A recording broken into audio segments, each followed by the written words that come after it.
Hi, my name is Ophi YouTube Videos. I am a feminist and a lesbian, and I make conversational commentary videos about both of those things. And this one is sponsored by my new friends at Bellessa. Stay tuned for more details about the massive giveaway we're doing, but I thought it was perfect for this video because today we are talking about Laci Green.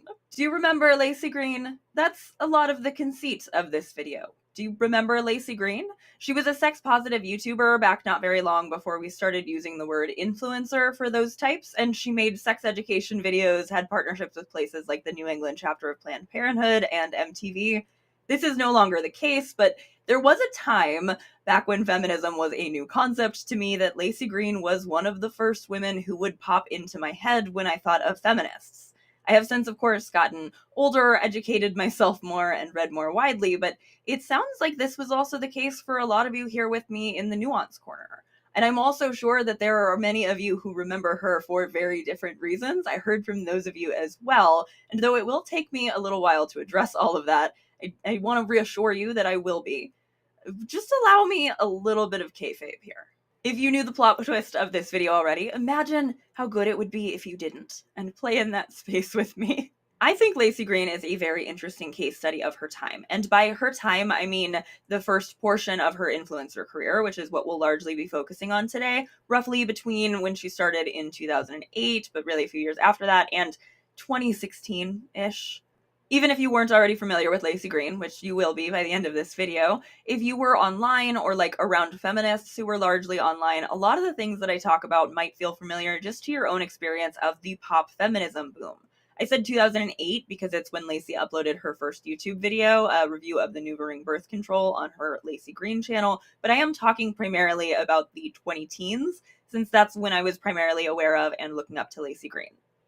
The sort of feminism that Laci Green identified with for the longest is sex-positive feminism, and to my knowledge, she does still claim that as an influence. I think there are certainly versions of sex-positive feminism that avoid some of Laci's biggest pitfalls, but as I've said, I think she's a reflection of the mainstream version of that thought at this very specific time. So my criticisms of Laci don't apply to sex positivity as a whole. That would be a whole other video on its own just to talk about sex positivity and mainstream sex positivity. Laci's book was not published in 2019, so it was written much further out than we're venturing today, but in her book Sex Plus, Laci defines sex positivity this way. Toward the end of college, I finally managed to reclaim the curiosity about sexuality that had come naturally to me as a kid. This was in part because I started thinking about my experiences and beliefs more critically. Over time, I wound up incorporating a more sex-positive philosophy into my life. This philosophy acts as the undercurrent of all my work in sex education. Sex positivity can be thought of as a tool to help people develop a healthier relationship with their sexuality and to create a healthier sexual culture in general. At its core, sex positivity presents a loose set of guiding principles based on the assumption that sexuality is a normal part of life. It asserts that sexuality is diverse, expansive, and worth celebrating. I'd loosely chalk being sex positive up to, who cares, just don't be a jerk. I know, pretty wild stuff. And Laci's book, Sex Plus, is actually the second of her projects with this title, the first being those sex educational YouTube videos I already mentioned. She calls the titling a dedicated nod toward a sex positivity philosophy. It's also a nod toward the fact that sexuality intersects with many aspects of our lives, like body image, gender, and relationships. Are you understanding yet why I was so excited when my new friends at Bellessa reached out? Well, we're giving a giveaway and literally sending out free vibrators and gift cards for vibrators to everyone who signs up at the link in my description. I cannot imagine a more perfect partner for this video. Like, I screamed out loud when I checked my email because Bellessa is a bi-woman company for all things sexual wellness. Bellessa's mission is to empower everyone to embrace, explore, and celebrate their sexuality. I think Bellessa is a perfect fit for this video, for the channel, and also they sent me some toys too. This one is called the Pebble, and I think it is the cutest vibrator I have ever owned in my life, and I've owned a lot of vibrators. Like all the toys Bellessa sent me, it comes in a charging case, and yes, the case is so cute, but I gotta show you just how well this thing fits in my hand. Look at that. Perfect. And it's more than just cute and comfortable in your hand. It is multifunctional and actually lets you control each function independently because it has both suction and vibration. And I do mean that it lets you actually independently control each function, not just sit through a bunch of annoying pattern modes. The Air Vibe is also multifunctional and independently controlled with discrete casing just like the Pebble. She is waterproof, she is rechargeable, she's got you on the inside and the outside for dual stimulation. And also, she's quiet. All of these are. They're quiet and they're way stronger than anything else I've ever bought that called itself discreet. And finally, the thump. She thumps all right. This one does it all. Vibrates, suctions, and thumps. I had never had or even seen a vibrator like this before. They designed it to be the de facto replacement for all external clit stimulating vibrators, and I love it. It charges right in its case, which I think pretty much anyone looking at would assume just has an extra set of glasses in it. But instead of glasses, it's this cool little power tool of a toy. It is innovative and body safe, made of silicone like the rest of Braless's toys, and it utilizes what they call their improved pleasure jet technology. I am honestly a little obsessed with this one. It fits in my hand perfectly, just like the pebble, and the palpitations on the back of the pop grip make it hard for me to pick a favorite between the two, so I'm glad I don't have to. And if you want to see which one might be your favorite, make sure you check out the link in the description below to sign up for our giveaway, because everybody who signs up will get a free vibrator or gift card for a vibrator. Thank you again so much to Braless for sponsoring this video and partnering with me for this giveaway. It does feel relevant to do a little bit of scene setting here for our Laci Green deep dive. Like, I know I've already made it clear that my current understanding of feminism is much different from how I conceive of hers to be, but Laci, to me, really embodies the era of feminism that she comes from. And it was an era when feminism was about as close as I think it maybe ever has been to being cool, or at least when a version of feminism was about as close to cool as it maybe ever has been. This was the era of the, rumoredly sweatshop made "This is what a feminist looks like" t-shirt, and of course the glowing article write-up about the usually man wearing it. Famous women also did get a lot of press at the time over their feminism, but more because it was being asked as like an opt-in question around this time. Women were branding themselves with feminism, and they were being asked to brand themselves with it. In 2014, Roxane Gay wrote for The Guardian, "This has been the year when many of us, myself included, have been giddy over Beyoncé boldly declaring herself a feminist." At the MTV Video Music Awards, Beyoncé stood in front of the word feminist, and it felt like a moment. Here was a young, powerful black woman openly claiming her feminism. Who wouldn't want to be a feminist too, with Beyoncé as a face of feminism? Unfortunately, Beyoncé will represent the only face of feminism for too many people who will incorrectly assume feminism begins and ends with her. She is one woman, an amazing woman, to be sure, but she is a gateway to feminism, not the movement itself. Taylor Swift is also openly embracing feminism. In an August interview with The Guardian, Swift said, "As a teenager, I didn't understand that saying you're a feminist is just saying that you hope women and men will have equal rights and equal opportunities. What it seemed to me, the way it was phrased in culture, society, was that you hate men. And now, I think a lot of girls have had a feminist awakening because they understand what the word means." This is the real problem feminism faces. Too many people are willfully ignorant about what the word means and what the movement aims to achieve, but when a pretty young woman has something to say about feminism, all of a sudden that broad ignorance disappears or is set aside because, at last, we have a more tolerable voice proclaiming the very messages feminism has been trying to impart for so damn long. So this piece from Roxane is largely about celebrity feminism in particular, but it still felt relevant to the conversation for the place setting, and also because I think, though celebrity is obviously a word much more befitting of the women Roxane was actually writing about, Laci Green was something of the opposite. Not a celebrity who was identifying as a feminist, but something of a feminist celebrity, at least to a lot of maybe too online youth like me.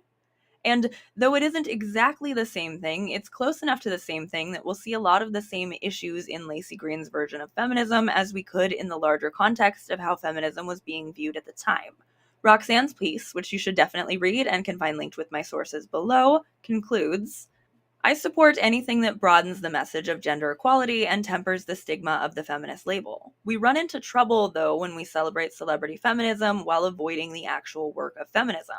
So long as we continue to stare into the glittery light of the latest celebrity feminist, we avoid looking at the very real inequities that women throughout the world continue to face. We avoid having the difficult conversations about the pay gap and the all too often sexist music we listen to, and the movies we watch that tell women's stories horribly, if at all, and the limited reproductive freedom women are allowed to exercise, and the pervasive sexual harassment and violence too many women face. We avoid having the conversations about the hard work that changing this culture will require.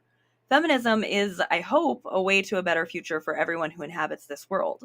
Feminism should not be something that needs a seductive marketing campaign. The idea of women moving through the world as freely as men should sell itself. At the risk of phrasing something a bit reductively, I hope that the length of this video and its eventual sequel will prove that I don't mean to be intentionally reductive here. I think one slight difference between Laci Green and the celebrity feminism of its time was that these celebrities were using feminism to sell themselves, and Laci Green was using herself to sell what her idea of feminism was. And much like Taylor Swift, I'm not sure how firm of a handle she had on what she was selling.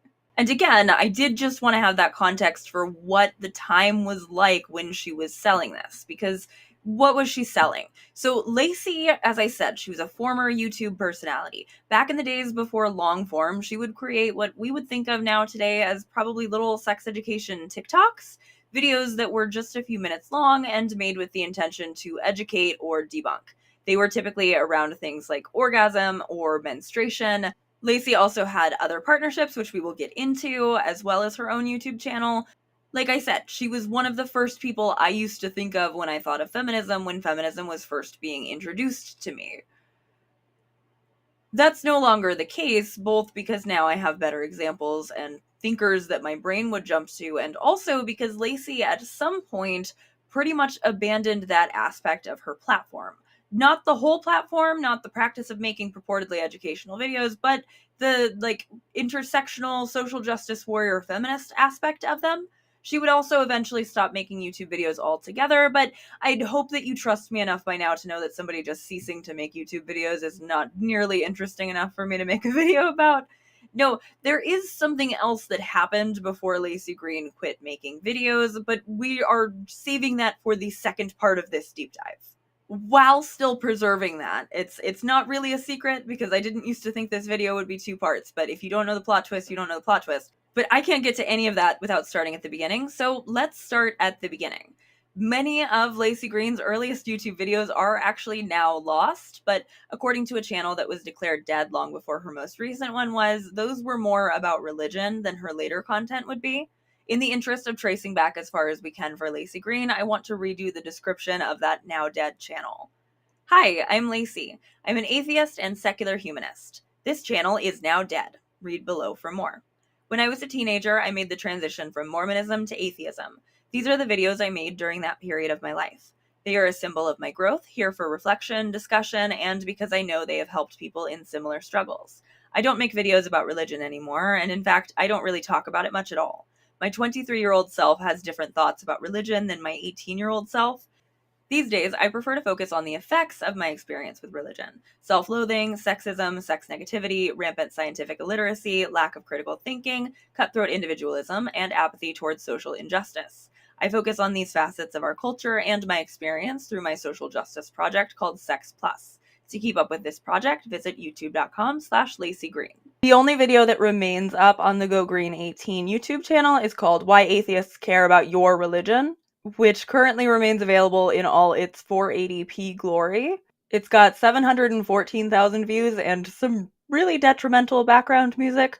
One reason why here on the Okie Dokie YouTube channel you never have to worry about that. If you want some kind of background noise to my videos, you're welcome to open them up in your own tab, but you don't have to worry about that unless I'm pulling from clips from someone who uses background music. I'm not pulling clips just yet, though. I'm just gonna tell you about this video. I don't know if it's the first one Laci made or it's just the oldest one chronologically that's still up on the channel. There's a lot I've wanted to look into that seems to just be wiped from the internet. We'll get into that. But I'm going to just summarize this atheist one. Laci makes a bunch of points that I don't disagree with, and also that tend to get circulated on, popular Reddit meme posts and Reddit threads about atheism. Ways religious control, laws, and legislation are detrimental, especially to private citizens who do not follow the majority religion.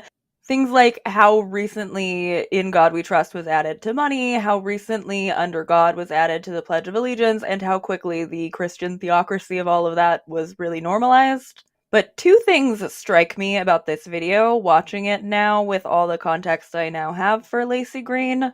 And though it may not come across this way, especially not because this video is however long it is, I actually do feel pretty neutrally about both of these things just on their own. One, none of these points Laci is making feel particularly original to her, which I mention because it's a common theme among pretty much everything else I have seen of hers, and because it's not inherently a bad thing. We are going to talk about the sort of clickbaitification of sex ed that she did later, but like, repackaging things other people have come up with into an easily consumable format, easily consumable other than the bad sound mixing. That's what a lot of people on YouTube do. And also, especially in the context of early YouTube, that's what people on YouTube were doing. And this was early YouTube. Why atheists care about your religion is only 5 minutes and 2 seconds long. Say what you will about Laci Green, but she never did long form video essays.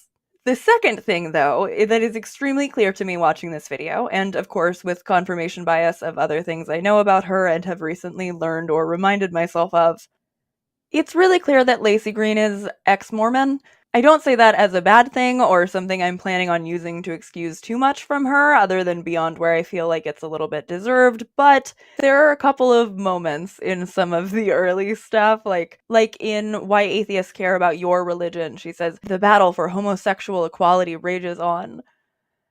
And no, I'm not canceling her for saying homosexual. I'm just saying somebody who was a little bit more familiar with what she was talking about at the time would have said gay rights and not homosexual equality. But there was a lot of confidence behind how she said homosexual equality and at least a well-performed passion behind all of what she was saying. I genuinely don't think that this one was a dog whistle. Laci is bisexual. She described as pansexual for a very long time, but bisexual more recently than that, I believe. I genuinely don't think this was like a homophobia dog whistle. I just think it's interesting in terms of her saying things that she maybe wasn't particularly researched on. And it'll be clear later, I hope, why I'm being clear what I do and do not think might have been a dog whistle. It's not because I think she never dog whistled, it's just because I think she didn't start dog whistling until later. So both of those things that struck me about the content not seeming particularly original and also the content seeming very ex-Mormon, those are things that are going to come up a lot as we continue to look through Laci's content. And not because I'm going to say Laci Green is an ex-Mormon and she couldn't have been expected to know better, but because I am analyzing Laci Green not just through my lesbian feminist lens, but also as a woman who grew up indoctrinated. I wasn't Mormon. I was baptized in an actually non-denominational church, so there's not great words for my particular religious trauma other than that it was pretty fundamentalist.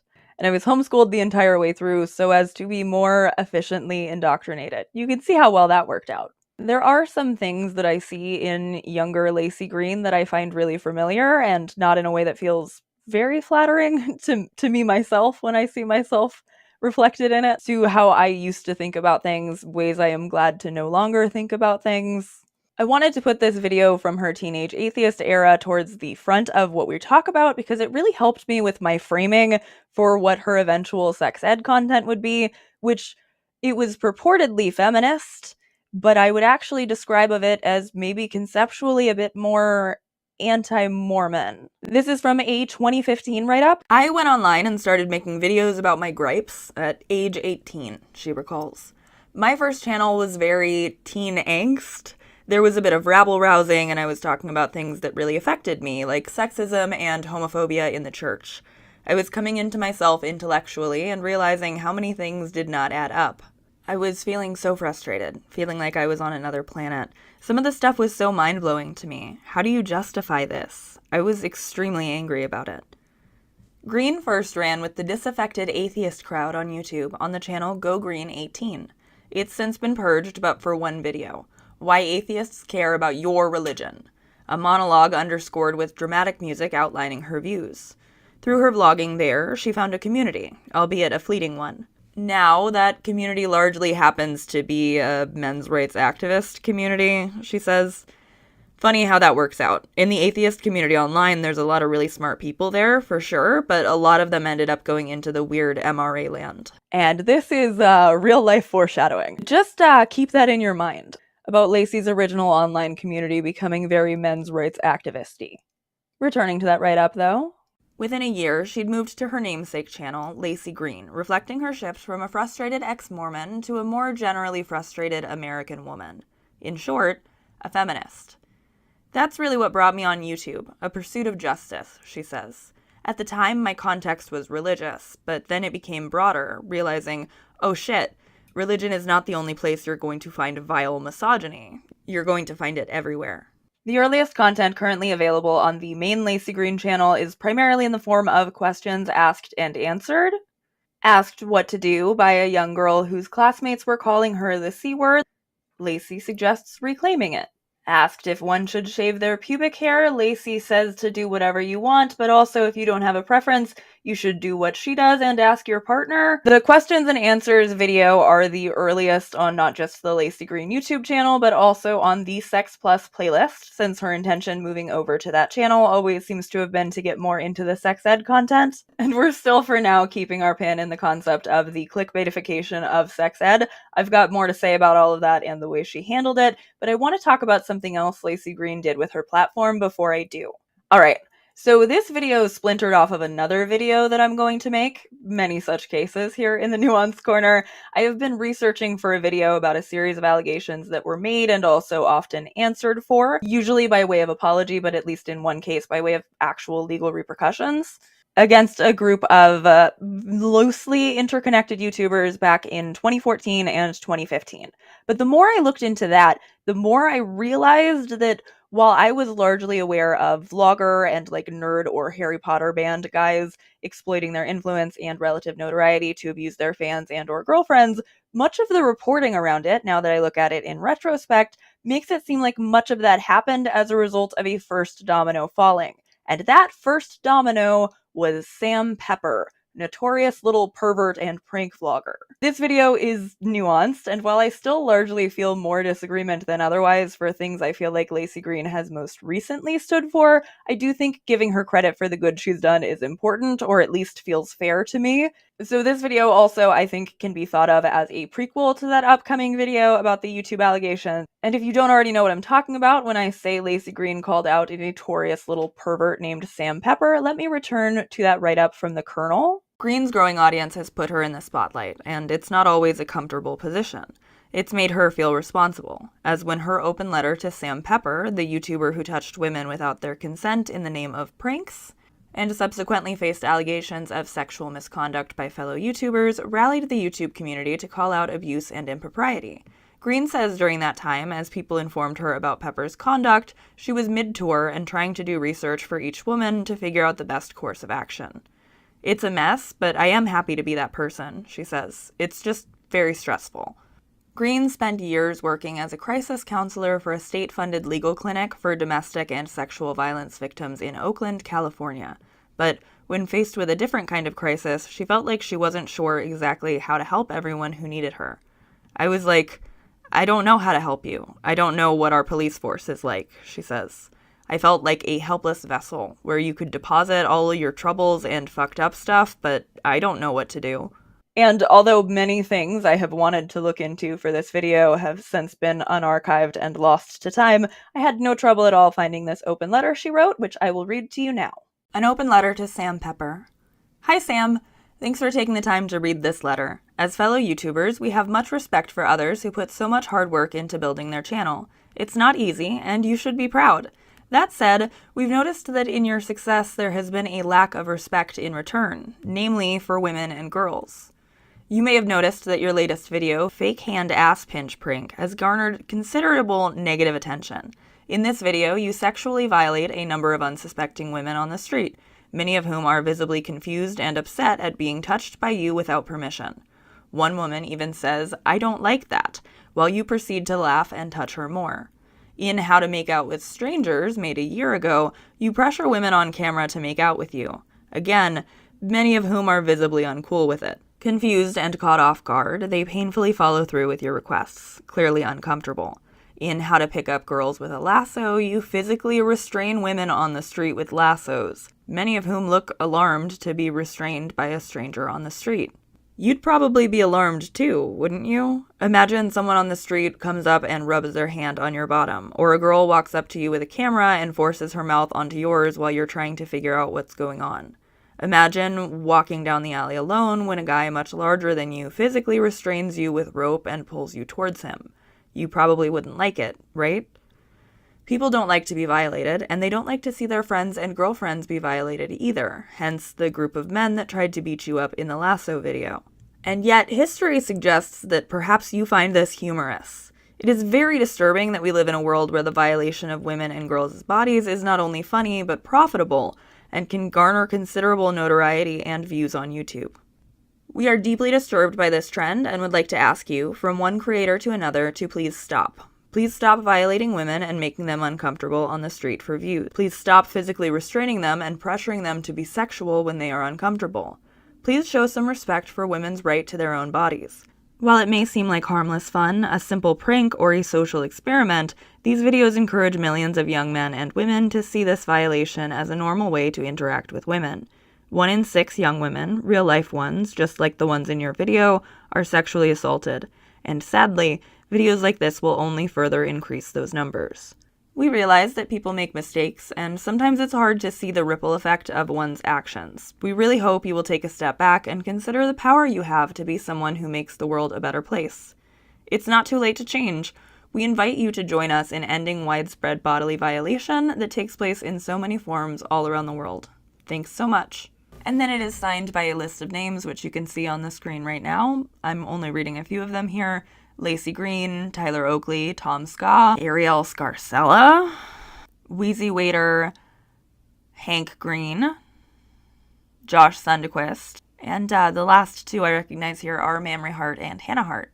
Oh, and Carrie Hope Fletcher is another name on that list. Like I said, I didn't read them all out loud. You might have noticed from my tone, too, when I read Ariel's name that I do not particularly like everyone who signed this list, but I do really like Carrie Hope Fletcher, and she will be relevant in the other video on this topic. So keep her in your mind for next time, but also she's not going to be relevant again in this particular video. So bye, Carrie, we love you. And like I already said, Hank Green signed the open letter too. He also said Sam Pepper was not welcome at VidCon. At the time of writing, Green's open letter had more than 100,000 reblogs. That kind of pressure meant that Pepper had no choice but to respond, and so he did, but not with the remorse, humility, or compassion that his viewers were demanding. Instead, Pepper uploaded 2 more videos. The first was the same prank, with the gender roles reversed. The second was entitled The Big Reveal, in which he asserted that actually he was trying to raise awareness of the seriousness of sexual harassment. Both have since been removed from his YouTube channel. Pepper's fake hand-ass pinch prank seems to be costing him dearly. Right now, his career hangs in the balance. Since the video went live, he's been dropped by his YouTube network, and Hank Green, co-organizer of one of the biggest YouTube events in the industry, has publicly stated that Pepper will no longer be welcome at fan conferences. And here's that article from 2015 connecting this Sam Pepper thing to what I was already planning on talking about. Pepper's wasn't the only incident of sexual misconduct to rock the YouTube community in 2014 and into 2015. YouTube musician Tom Milsom sexually coerced a 15-year-old fan when he was 22. His former bandmate Alex Day allegedly sexually assaulted women, including his ex-girlfriend. As the list of alleged abusers grew, Green never shied away from lending an ear, speaking out, and helping creators and fans alike figure out how to cope. In the aftermath, Green thinks there's been an increase in feminist rhetoric and support, but she doesn't think the culture has radically changed, at least not yet. I think we have a lot more male allies on board, and that helps because, unfortunately, we are in a sexist culture that tells us women are shrill and freak out about nothing, and hearing it from a guy is more validating for a lot of those people, she says. Fucked up, but that's the truth. I've talked about this already in a community tab post, and I'm going to talk about it again in the next video about all of this, but the fallout and the response to a lot of those allegations that are mentioned in the first bit of that most recent bit that I read was really formative to me, and it sounds like to a lot of you here in the Nuance Corner as well.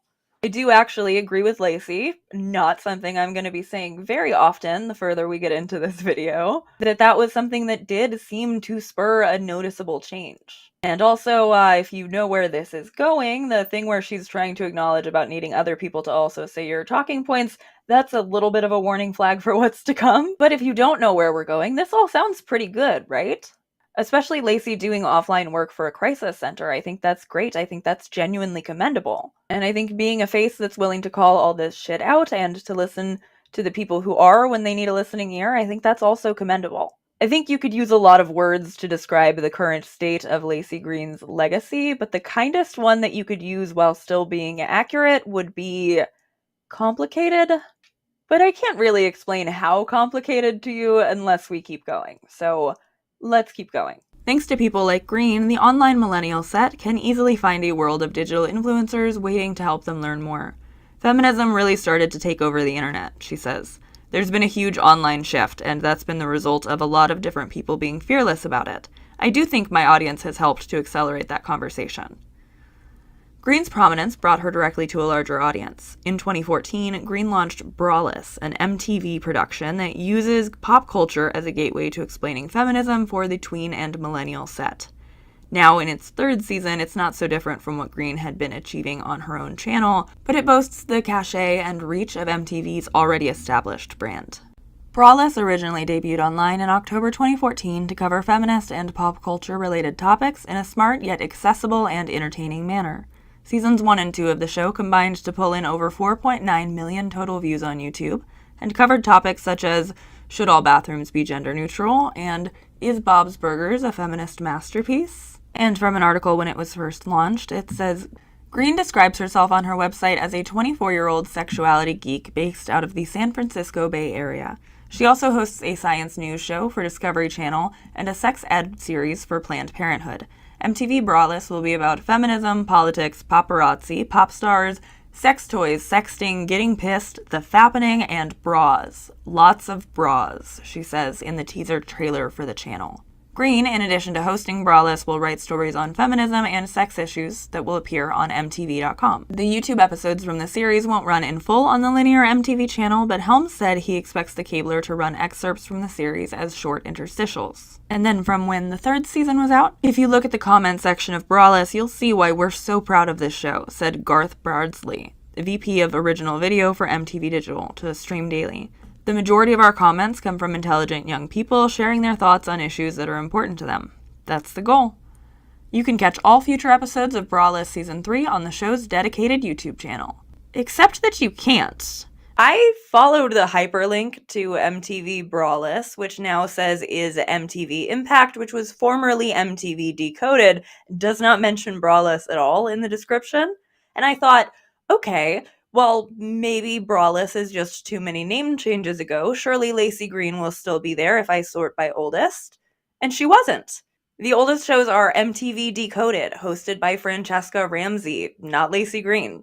I thought maybe it had all been on the same channel, but I didn't see Braless also host it there. And then I saw a video where Francesca Ramsey had Laci Green as a guest star. Clicked on that. They said that there was a companion episode of Braless that's linked in the description, but that link is dead. Apparently, in that episode, they spoke about intersectional feminism. The link remains, but the video was either privated or deleted. As far as the MTV articles that it said Laci Green was going to write, well, I can't tell if those are down because they deleted everything Laci Green did for MTV, or if they're down because Viacom took down the VH1 and MTV websites just a couple months ago. You can, however, still find a bunch of episodes of Braless uploaded on Facebook. I watched exactly one, and in it, Laci Green made a rape joke. Rape joke is a very not generous way to explain what she did, but it's also, I think, accurate. So she's like pontificating on why the GOP hates women so much, and she says in this like edgy cool girl moment, me and my friends call Republicans rape publicans. I don't think it's the worst thing Laci's ever done. It's certainly not the worst kind of joke about sexual assault, but I do still think like a little goofy pun is still a sexual assault joke. And I think this proves the thesis of how easy it is to tell that Laci Green would eventually fall in with edgy atheists, because that's an edgy atheist joke, not a feminist one. It's also fine if that doesn't bother you, and if you would not classify that as a rape joke and you think I'm just being easily offended. Obviously, I have different standards for all of this, especially because I know where Laci sort of ended up. As far as I can tell, though, with that one that I watched, the content that Laci Green was making for Braless is very similar to the content that she was making on her own channel, and as mentioned in the write-up, for at least the New England branch of Planned Parenthood. She was also on Times' 30 most influential people on the internet. And that is an unnumbered list, apparently, but she slotted beneath James Corden and above the damn Daniel guys. Laci's degree was in law, never anything to do with sex education. And from the 2015 write-up from the Colonel again, outside of her professional life, Green is a hiker and a self-described foodie, even if she hates the term. But there's very little time to relax, as she's interested in finding more avenues to effect change, be it via academia or by publishing a book. For now, she feels like working on the issues in a real and intimate way is more effective than earning another degree, despite her status as a giant nerd. If my end goal is to make as much social change as possible, is a PhD really going to help me with that? She asks. Is it really going to help me reach more people than I am? Also, I get so much on the ground training doing what I'm doing, I think it's more valuable than being in the ivory towers reading about it. She's been approached for a book, but says it's not the right time for her, especially since she's vehement she won't use a ghostwriter. With her hectic schedule, sitting down to write every day just doesn't seem possible. In July, she'll be back at VidCon, YouTube's biggest conference. In years past, the convention has had issues with female representation on panels, at least to talk about more serious issues than beauty and makeup, and has never formally addressed issues of sexual misconduct. There's a lot of hesitance to talk about it because YouTubers don't know how to talk about it, Green says, adding that she's working with fellow YouTuber Kat Lazo to develop language to enable the YouTube community to address those concerns. It's just one project among many, part of her ongoing fight, and as for the haters, she laughs. I see it as like, well, I must be doing something right because you're pissed off. The book would later come to fruition. Actually, like deep into the controversy we have thus far only been skirting around.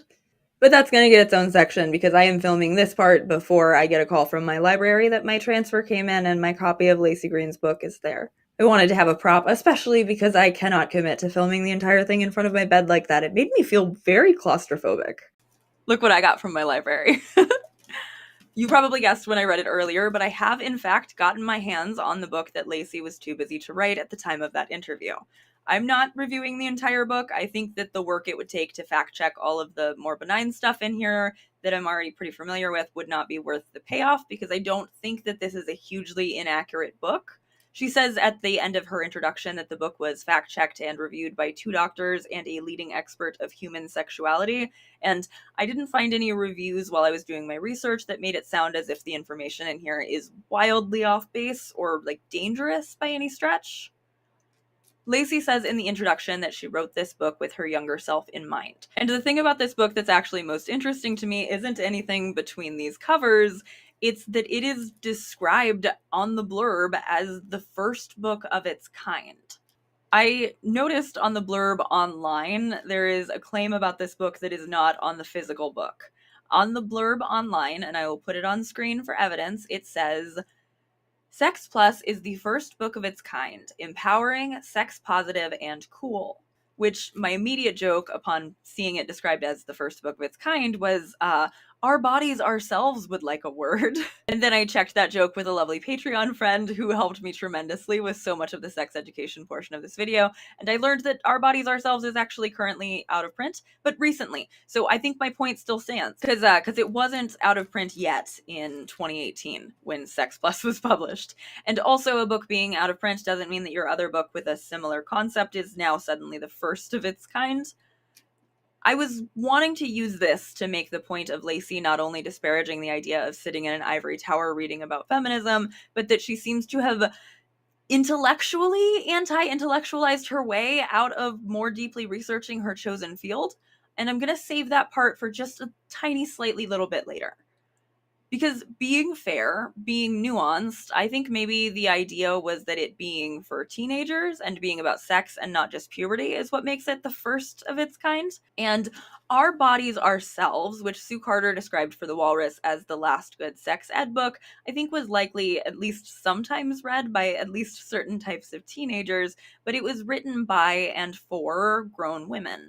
Originally a booklet by a group of women who met in a consciousness raising course in Massachusetts in the 60s, the content shifted and evolved and was eventually first published in book form in 1973, and there have been many, many versions since. Again, nuance, Laci almost certainly didn't actually tell HarperCollins, hey, say on the website that no book like this has ever existed before, and even if she did, I would have some grace for that, like, just in terms of you pitch yourself certain ways, but Our Bodies Ourselves very much existed, and it just feels like a tiny little microcosm of how I keep looking at Laci and trying to find ways that she is connecting herself into larger feminist thought, and then just coming up blank for anything that's not internet-based. And reading from that article by Sue Carter. In the 1990s, before Google came along to answer all our questions, every feminist I know carried around a copy of Our Bodies Ourselves like a membership badge to an exclusive cool girls club. Its purpose shifted, for me, from a how-to guide for a sex-curious kid into a fist-pumping weapon. The book told anybody who saw me carrying it that I was taking control of my own body, which was equally exhilarating and frightening given my outwardly shy attitude towards sex. Our Bodies No Nonsense Straight Talk seemed uniquely of the feminist movement. Its information about contraception, abortion, sexually transmitted diseases, and sexual pleasure was nowhere else to be found, and it dovetailed perfectly with the DIY feminist ethos of the emerging Riot Grrrl movement, zine culture, and the Tori Amos albums my roommate would play ad nauseum. Our Bodies paved the way for Dan Savage and details as Anka Radovich, whose candid sex advice columns we devoured. Our Bodies Ourselves' holistic approach to women's health issues answered questions I didn't know I had and would never dream of asking my well-meaning but clueless doctor, let alone my mom. It was quietly reassuring that one book could address sexual assault and rape and, at the same time, promote a healthy sex life with expectations of pleasure. I thought this article was fantastic. Thank you again so much to my Patreon friend for sending this my way. This article has so much more information about the beginnings of Our Bodies Ourselves as well as it going out of print, but the last part that I want to read from it is this, because it actually bridges me over from Sex Plus was not the first book of its kind into talking more about the web series with its same name, and the whole clickbaitification of the sex ed and feminism angle. Our Bodies founders prepared for the reality that the lightning speed and economics of the web would eventually replace them. The last two editions included advice on evaluating online sources, but Norsajan still worries that women of all ages are not carefully scrutinizing the information Google serves up. They're looking online for an answer, and what they don't appreciate is that very often the source of information isn't good. It's inaccurate. It may be funded by a drug company, she says. They don't appreciate the need for a highly sort of carefully vetted material that doesn't have conflicts of interest. Now a lot of people think they know everything, and what's in their heads is actually the wrong information. And just to be extremely clear, I read that because of the very first and the very last bit. I have no reason to believe that Laci Green ever had any kind of shady pharmaceutical ties. That obviously would be like a much larger reason to distrust somebody's sex education content compared to just not thinking that they quite had the same grasp of feminism that you expected them to. But if we're saying that the Sex Plus book was essentially a hardcover version of her web series, and it was, and her web series was clickbait feminism and sex ed, let's talk about that. Okay, so first of all, I do want to clarify, just because it's a word that is typically pretty derisive, I mean clickbait and clickbaitification pretty neutrally. I lean towards describing more of the sensationalized end of the spectrum than the willfully misleading end. I tend to think that so long as what's actually being clickbaited to is not harmful, that there's not anything inherently wrong with clickbait, as long as you're being mindful what assumptions you're letting passive viewers of your thumbnails form, since so many more people will see your thumbnails than will ever actually watch it. If I meant inherently bad or low value, I would say slop. Clickbait is a different thing. A thing that, for Laci, I think worked. I mean, Does Size Matter and Period Sex both netted over 1 million views, both with very YouTube face thumbnails from Laci. And do I think that that is bad? No. I don't actually think that it's bad to present a feminist or pop feminist talking point in a way that feels safely enough sensationalized for even those who are curious and not already on your side to come listen to. I think that's actually an understandable goal and impulse, and it seems to be a content model that worked quite well for Laci for quite a while. And part of why it worked so well was, as we can glean if we take her at her word that the questions she was receiving were real and not just a creative scripting exercise, but also from later things that she would say about her audience, I do believe her that her audience was largely teenagers. I mean, of course they were. I was a teenager in her audience. She was talking to teenagers. A lot of her content makes a lot of sense to me, revisiting it as an adult and being like, oh, this was always for middle schoolers and high schoolers. And this is for a few reasons, I think, which come with varying degrees of sort of generosity to Laci built into them. So I'm going to start with my most generous read, which is that, of course, Sex Plus was for teenagers because other people hadn't really had a chance to get more thorough sex education. These weren't erotic videos. I haven't found anything so far that feels fully and completely dangerous, more than it does just maybe not very well borne out. I don't think it was inappropriate or wrong for these videos to be marketed to teenagers. But the less generous read is, of course, Sex Plus was for teenagers because that's who didn't know enough to correct her or to ask for more from her. And that's mean. I do try not to be overly mean in my video analysis of women like this, but it's a thought that I keep having, so it's a thing I'm going to say. Laci Green's audience was teenagers because she knew better than teenagers, and that was less of a given if she was engaging in feminist or what she would call like social justice spaces with people who were maybe a little bit more educated than her and who weren't primarily teenagers. And why do I think that? Why do I think that she was primarily interested in an audience who didn't know well enough to correct her? Well, depending on how much you may or may not remember about Laci Green, you might already know this, but Laci Green was almost characteristically really, really bad at accepting criticism, which is maybe not the most conducive trait with trying to advocate publicly for groups you might not be part of. Now, the fact that I'm making an entire, however long this video length is, deep dive about the failings of her feminist platform should make it pretty obvious that I do think there are real and justified criticisms to be made of Laci Green. But I also do want to insert a little bit of nuance into it, at least in this part of the conversation here. Because while I find it really hard to truly take Laci Green's side in a lot of what's to come, and a lot of this, a lot of her later actions, I also understand a little bit why maybe some of this criticism and some of the way that it spread wasn't the easiest for her to take on board. Does that excuse her not learning how to take criticism on board and better herself? No, of course not. But again, with my own personal context coming into this as a woman who was also very indoctrinated and who later swapped out a lot of my own personal morality into a black and white framework that was just Christianity without the Christianity, do I understand how suddenly facing a lot of criticism that was varying levels of justified could make somebody shut off their ability to listen to any of the justified stuff? Yeah, kind of. I do think that expecting someone to take something on board when it's coming from the circulation of an out of context list of affronts, almost never presented with the apology, even when those do exist, is often an impossible ask. But I also just as strongly don't think that some of the asks that Laci failed to live up to from her audience were unreasonable, because those asks often boiled down into things like, you should listen to trans people, and hey, wow, the way you speak about Islam is really harmful to Muslim women. And also things like, we are finally far enough into the video for me to tell you what part 2 is about, things like, maybe don't say you're taking the red pill, or maybe do not get into actual literal bed with the alt-right. Yeah, Laci Green red-pilled, and if that was a plot twist to you, it was to me too, back when it happened. But that is the next video in our Laci Green series, is Laci Green still red-pilled? Because I'm going to make as many of you who will show up for research streams sit through these god-awful Gamergate videos, so I'm gonna have to watch for that part with me. But if you've been watching this so far and you've been thinking, Ophi, you're so unfair, she was at least trying, all of this is why I do have such little patience for her trying. It's the red pill. It's the anti-feminist slop creator who she chose over her purported morals, over her friendships with other women who he also made obsessive misogynistic hate content about. It was not just her that slop was being churned out about.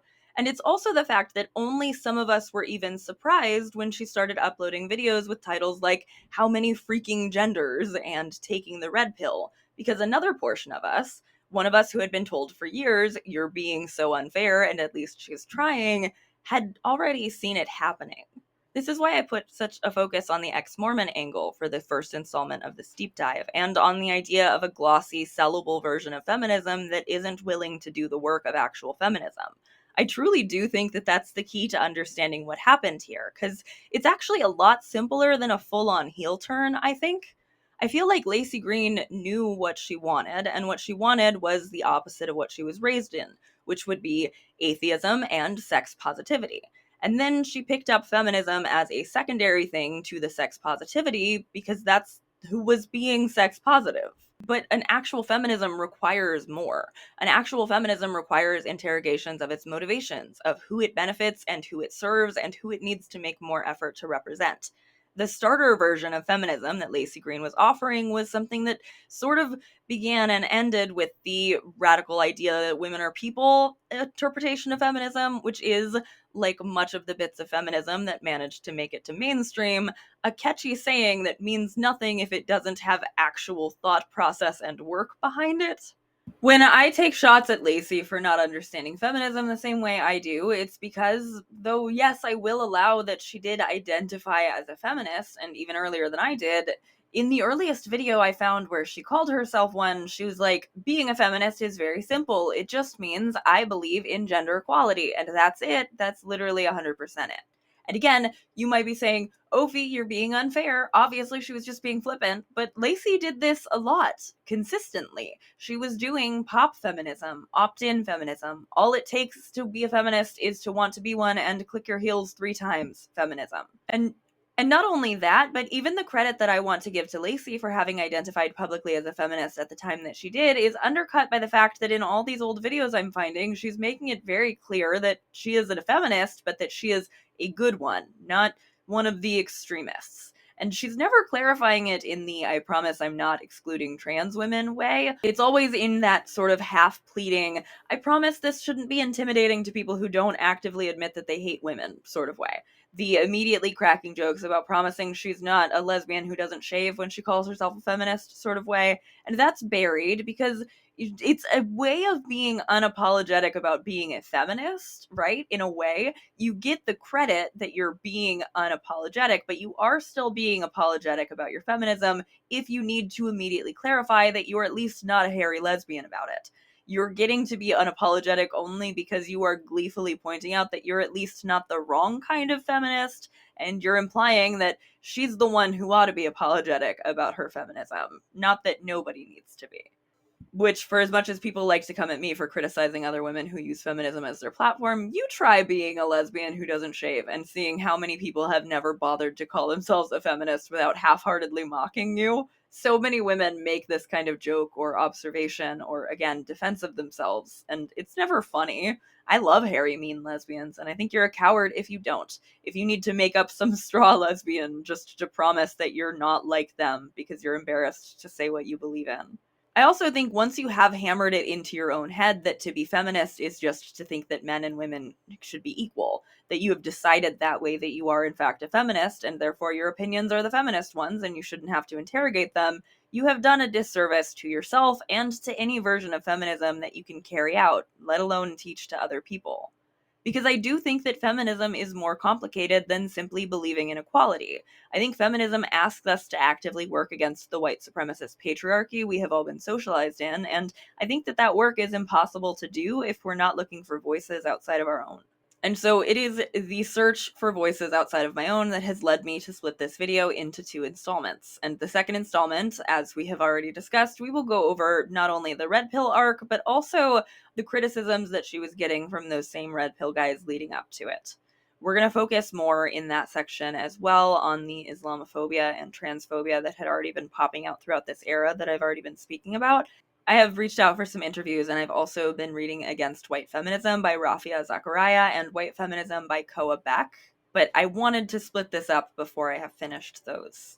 And that's because there are lots of different pieces to this complicated legacy of Sex Plus. It's a complicated legacy and a frustrating one and an incredibly mixed one, even just as was evidenced by the answers that I got from my submission form about this. I think from a lot of the answers that I got, the defining characteristic of this legacy, these thumbprints that Laci Green left on this era of choice and pop feminism, is that nothing that's still to come in part 2 of our deep dive is truly all that surprising in retrospect. From my notes, a lot of you did vaguely remember the shift in her position, if not many of the details, and still also a lot of you remembered finding lots of value in her work before that point. I really don't want to erase that, even though I refuse to erase the harm that she did with her same platform, that there was also some good being done. It is so complicated, and I also especially don't want my saving of the white feminism of it all for part 2 to come across as if it's because I think that it is a less important part of this legacy. I think it is arguably, as of right now, kind of the most important part of whatever legacy Sex Plus does have. I think that, and I also think that the idea behind what she was trying to do was good, even if she was just coming at it in sort of a reverse Mormon way and not in a fully rooted, actionably feminist sort of way. And also, I know that it might have seemed like a little bit of a ridiculous stretch at the beginning of the video for me to lead it off the way that I did, but I think that Laci Green very much functioned in the same way that Roxane Gay described Beyonce and Taylor Swift, being a gateway and not the whole movement. And nobody can be the whole movement either. Not Taylor Swift, not Beyonce, not Laci Green. I very much should not be the only feminist voice you are listening to. You should be reading books. You should read the books I just told you about white feminism, and you should read widely from feminists with different experiences from your own. You should really be open to hearing what people say to you, even if you thought something that sounded right that you said is hurting people. Well, I don't think that me sitting here and going over the hyperlinked lists of Laci Green's wrongdoings would be a beneficial use of anyone's time. I did read a lot of those posts because I have spent a lot of time researching this video. And when I was reading those posts, I came across a screenshot where Laci was both saying something that would later come to be very expected of her by the time the How Many Freaking Genders videos were going up, but that she had sort of flirted with and offered varying degrees of self-defense for prior to shifting to want to cozy up with the right-wingers instead. And I noticed that one of those usernames was one that I had seen recently. This was back before Twitter neatly threaded replies, so it was kind of hard to catch the whole perspective. But like I said, it's a username I recognized because I am mutuals right now with Sasha, and I immediately trusted that whatever Laci was replying to was likely some form of gentle pushback. And I thought that what might be a really useful way to explore what I meant earlier about Laci Green being almost characteristically bad at accepting criticism was to speak to somebody else who I now know was also there. And I was really, really excited to get a yes from Sasha when I reached out and asked if we could speak for this video. Hi, my name's Sasha. I am a writer and an advocate organizer from the San Francisco Bay Area. I'm currently based in San Francisco. My background with all of this is my name's Sasha, obviously. I think we're pretty similar in age. I'm 29, so I graduated high school in like 2013. And I'm also from the Bay Area. And kind of, I was very involved in like, I was a closeted bisexual teen who like didn't really totally understand what bisexuality is, despite living in a liberal area, and like therefore was very confused about my sexuality, and was president of the Gay Straight Alliance, which ours was the Gay Trans Straight Alliance at my school, and was very much a Tumblr kid, like very online. And so I think I either discovered Laci for the first time in late 2011 or early 2012, probably on Tumblr. I know she made her Tumblr in 2012, but I possibly saw her video shared there earlier. And then watched like every single one of her videos on YouTube for a while. But because I was really drawn to her because I, like you said in your video, was like just discovering feminism and like from the internet and like that pop culture feminism, there's so much, it's weird to be at like our age and looking back 10 years now and like the things that we are going through are like historical. Because I'm like, oh wow, I didn't look at it through that lens. But yeah, 100% my view of feminism has evolved. Um, but yeah, so I was involved in like queer organizing in the suburb I lived in, and specifically like trying to get like policies on the books in our school district to be more trans inclusive. Like this was the year before we kind of had some positive movement on that. And then also one of my very close relatives had just come out as trans. And I didn't remember that tweet when you first sent it to me. But after you did, I like thought about it and I was like, oh my God, I actually know exactly what this is. I remember she'd started to post some things about trans people that did not jive with my understanding of like what the people in my life would appreciate being referred to as. Um, and I went back through my Twitter archive and I don't even have the response to her because I remember when she responded that I totally doubted myself and I deleted the tweet. I was like, I would have been 16 or 17 at the time. But yeah, I went to a Laci Green meetup in 2012 in San Francisco. And then she actually spoke at my university in 2015, and I met her again then. We definitely didn't have any personal relationship. It was like a fan thing. And I kind of stopped following her as closely by that time because I was just like busy in college.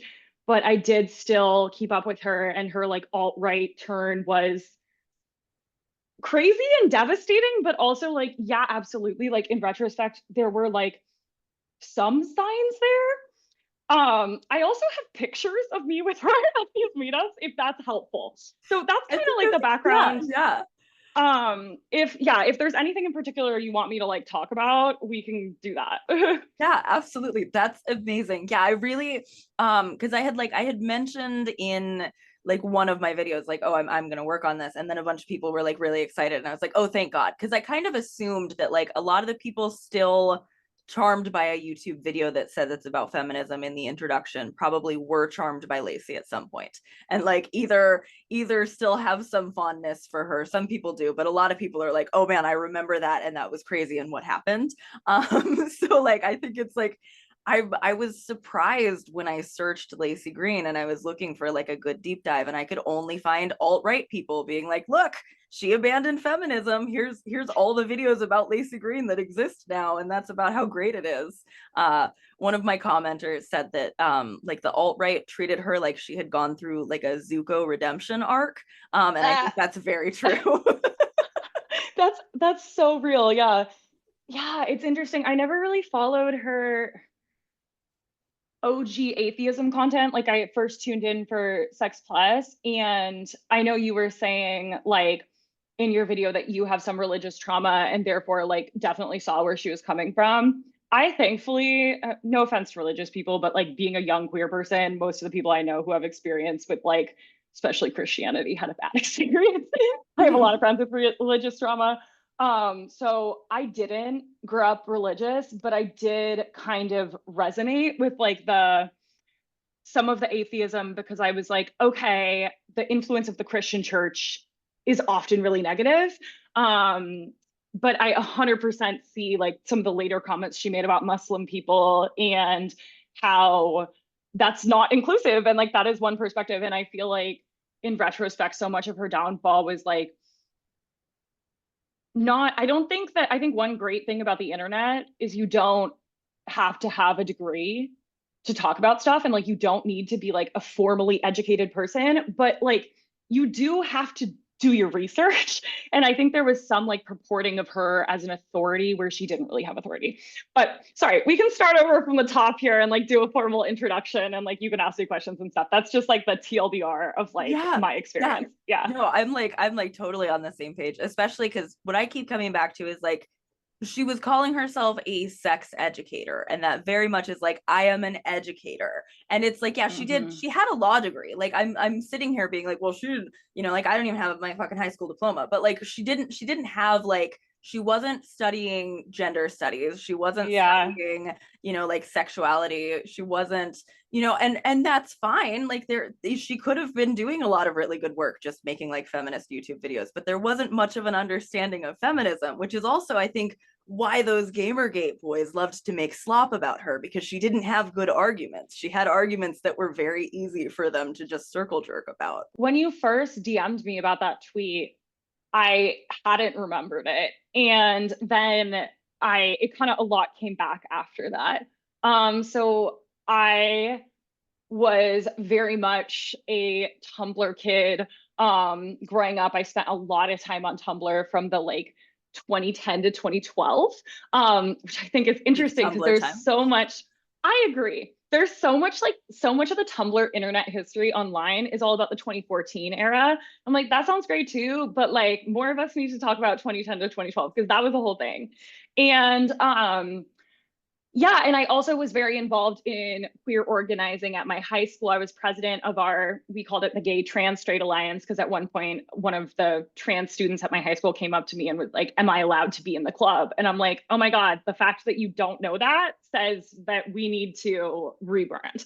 And at the time, too, one of my close relatives had come out as trans. She's a trans woman. And so I'm cis, and at the time I was a closeted bi girl, but I had more familiarity with trans people than probably most suburban 16-year-olds my age. And I started, Laci had a lot of videos about gender and trans identity. And she sometimes said the right things, right? And like they were very 101. And at the time, the genderbread man was really popular, if you remember what that is, which obviously oversimplified, but like handing to other 16-year-old students, not a bad resource. But she started to get criticized more in like 2013, 2014 for her cissexism, which I'm assuming most of your viewers know what that is. But if you don't know what cissexism is, because I feel like I don't hear that word as much anymore, it's like heteronormativity, like assuming everyone is cis, and no one could possibly be trans. And so she'd have these dedicated videos about trans people, but then she'd talk about womanhood and like totally equate it with like vaginas, menstruation, all of that. And then when people would press her on that, she would emphasize, well, it is different. And it's like, okay, it kind of feels like she, A, didn't really have a great understanding and kind of was purporting that she was this educator while she was still very much learning herself, which is okay. But the videos weren't conversational like style. There was no like humility around that. It was very much presenting herself as an authority. And that's the way I saw her as a teen looking up to a college student who went to my dream university, Berkeley, and like was an organizer in, I mean, I wouldn't even really call her an organizer, an advocate, an activist, a career activist in my region. And that first tweet that piqued my eye is she said that she referred to trans men as female and trans women as male. And someone like, I pressed back on that because female is a sex, but it's also, we use that colloquially to refer to gender, right? Like Mm-hmm. there's a lot of grammatical things that it feels weird to say like a woman YouTuber. So some people, which like more people are using, but some people say a female YouTuber. And I was thinking of like my relative and the people I know, and I'm like, that's not the language they like to be referred to as. And so I kind of asked her about it and she shut it down and she said something, I mean, you have the tweet, said something like, no, no, no, females just the sex. People who use that are misunderstanding. And it made me embarrassed because one, I was like, okay, well, she's the authority. But it also made me a little embarrassed because I'm like, damn, if my cousin knew that I watched this channel, would she feel accepted and welcome watching this channel? Um, so that was the first time I noticed it. And I think I like filed it away on my shelf. Um, and honestly doubted myself. But yeah, there were signs. Yeah, yeah. And I think also, I mean, by the time she's doing like the how many freaking genders video, like it does feel a little bit aggressive that she's just leaning into like, okay, if you want me to be a turf, I'll be a turf. Um, but I do think that like even almost up to that point, she's still holding on to like, but I'm being nice to trans people. Like I am saying this thing, Mhm. you can tell as you're hearing it that it's not nice, but I'm going to tell you after I've said it that that is me being nice because you can't come at me for that. Um and again, like it would have been easier almost if all the way back in 2014 or 2012 or whatever Laci was saying, and also I just don't include trans women in this. Like that would have sucked, that would have been really harmful, but it would have been easier for people to get their head around what she was actually doing, because it's this like this halfway inclusion of like, if I remember, and I'm probably gonna be a little bit backhanded and mean about it when I do remember, and I'm mostly not going to remember, and I feel like that I just can't imagine how much harder that makes it. Like you said, like if somebody is trans and is in her audience, and then like she is kind of like giving just enough lip service to feel like she's not going to get in trouble, even though like it's hard for me to imagine that she didn't actually know that it was more than just, you know, the things she constantly repeats, because it's a thing that she feels like makes the left sound so wild and out of control, is like that she started saying vagina havers a lot, and she acts like she was like forced to say vagina havers, and it's like the issue wasn't that you were like that is making the issue worse. It's like when John Darnielle changed a song lyric to Romani instead of the G slur, and it was like, you're still using it. Like you should have just taken it out.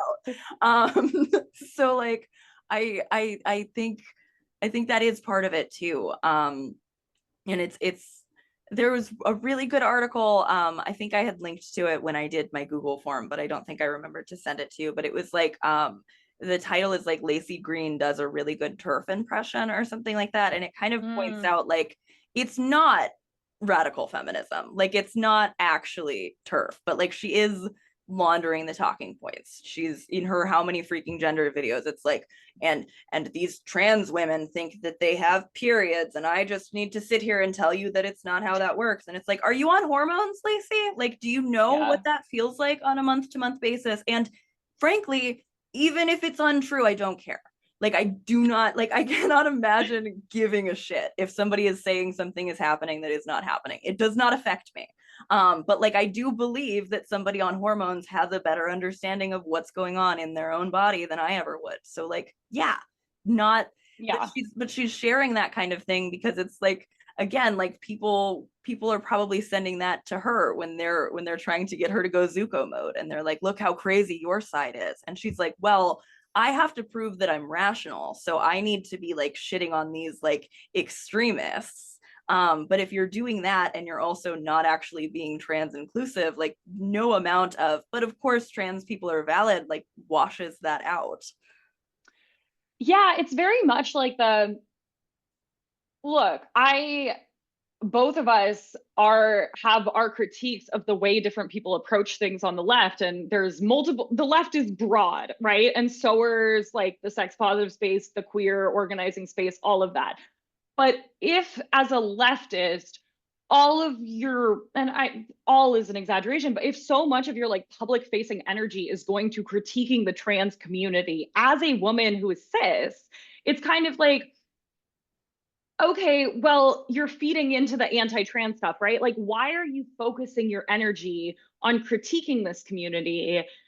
And it was some of the tweets or like the posts that first started to like raise eyebrows for people. If you go and like Tumblr, especially in 2010 to 2012, was notorious about being very dogmatic in the social justice community. And I remember when I was young, I was kind of fucking annoying about like acting like very holier than thou. And like, that's not always the best approach. You know, there were all these blogs like your fave is problematic with every single thing.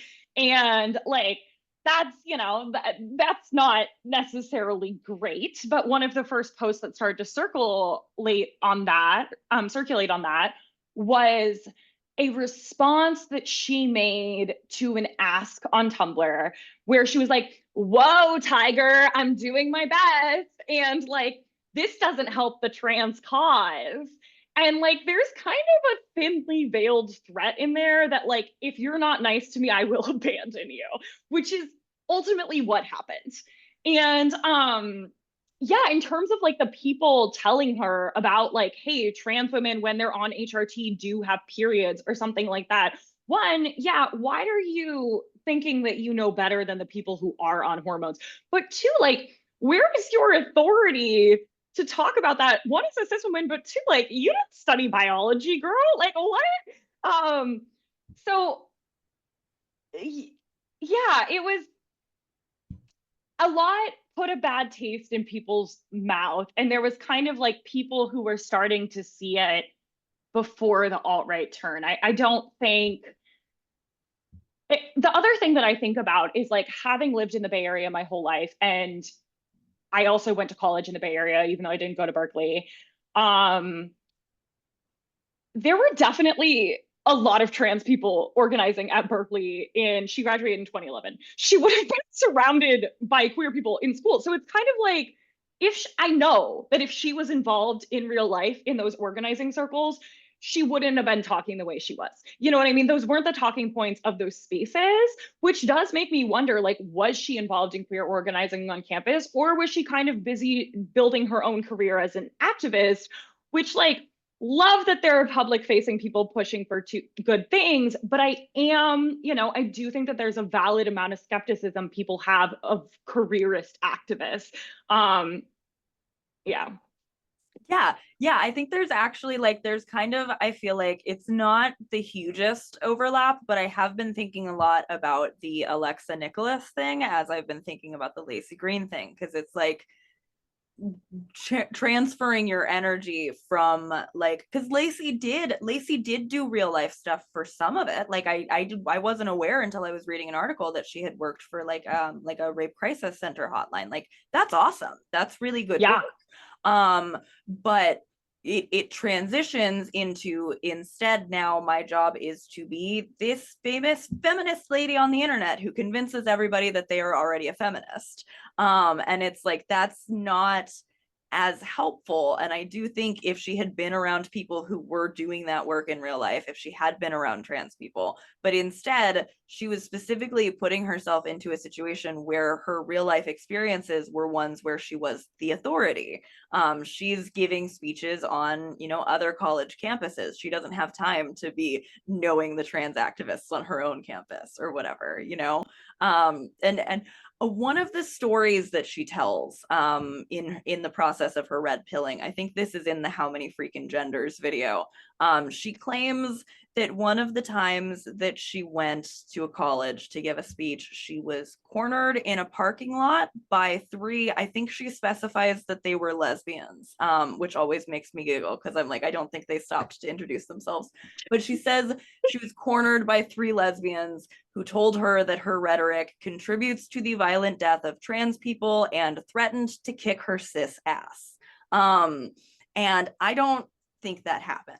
Like far be it from me to disbelieve a woman, but I already had down with cis flags going off for me. I was like, this does not sound like a true story. But I emailed you the screenshot because I'm pretty sure I did find the exact Twitter interaction that she was pretending happened in real life when she told it later. Like I do, and there's a lot of that. Like I do think that Laci got a lot of shit for being a public feminist, but I think she was almost remarkably bad at either like taking any of it in good faith for one, but also she was really bad at noticing when it was coming from the left and when it was coming from the right pretending to be the left. Like I found a whole Daily Dot write up about her getting like death threats and she was like, this is from the left, and then you click on it and it's like, you stupid bitch should have known better than to speak badly about Islam. And it's like, that's not coming from the left. Like somebody on the right found your address and thought that it would be really funny to convince you to do an infighting. Like that was not actually somebody who was mad about the way you were speaking about Muslim women. Yeah.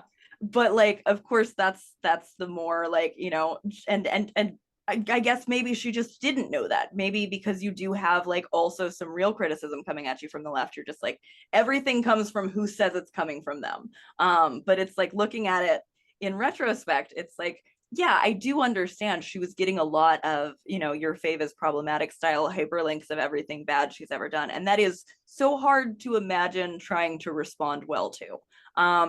But also I do think that there was like a character flaw of being unwilling to think that she could even generate any good criticism of herself. And again, I think that comes into her feminism was kind of the same as the atheism in that it's just like thing I believe and not like belief structures I have to work for.